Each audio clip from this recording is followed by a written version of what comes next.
Nombre, chapitre 9.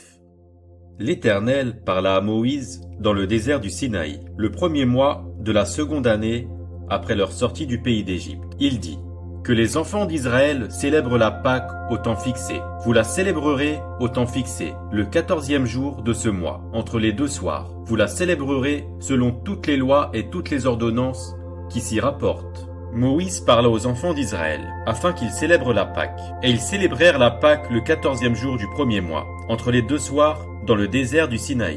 Les enfants d'Israël se conformèrent à tous les ordres que l'Éternel avait donnés à Moïse. Il y eut des hommes qui, se trouvant impurs à cause d'un mort, ne pouvaient pas célébrer la Pâque ce jour-là. Ils se présentèrent le même jour devant Moïse et Aaron.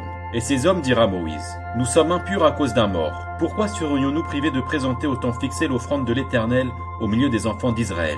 Moïse leur dit: Attendez que je sache ce que l'Éternel vous ordonne. Et l'Éternel parla à Moïse et dit: Parle aux enfants d'Israël et dis-leur: Si quelqu'un d'entre vous ou de vos descendants est impur à cause d'un mort ou est en voyage dans le lointain, il célébrera la Pâque en l'honneur de l'Éternel. C'est au second mois qu'ils la célébreront, le 14e jour entre les deux soirs. Ils la mangeront avec des pains sans levain et des herbes amères. Ils n'en laisseront rien jusqu'au matin, et ils n'en briseront aucun os.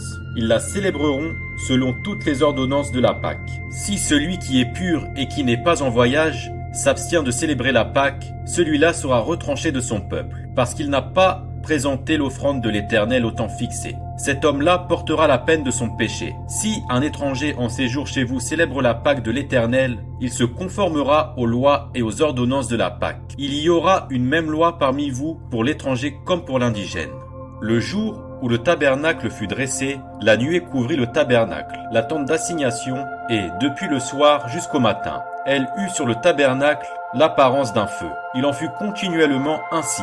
La nuée couvrait le tabernacle, et elle avait de nuit l'apparence d'un feu. Quand la nuée s'élevait de dessus la tente, les enfants d'Israël partaient, et les enfants d'Israël campaient dans le lieu où s'arrêtait la nuée. Les enfants d'Israël partaient sur l'ordre de l'Éternel, et ils campaient sur l'ordre de l'Éternel.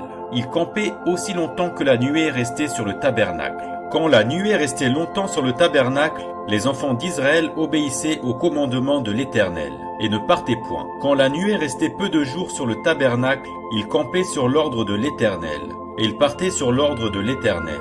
Si la nuée s'arrêtait du soir au matin et s'élevait le matin, ils partaient. Si la nuée s'élevait après un jour et une nuit, ils partaient. Si la nuée s'arrêtait sur le tabernacle 2 jours ou 1 mois, ou une année, les enfants d'Israël restaient campés et ne partaient point. Et quand elle s'élevait, ils partaient. Ils campaient sur l'ordre de l'Éternel, et ils partaient sur l'ordre de l'Éternel. Ils obéissaient au commandement de l'Éternel, sur l'ordre de l'Éternel par Moïse.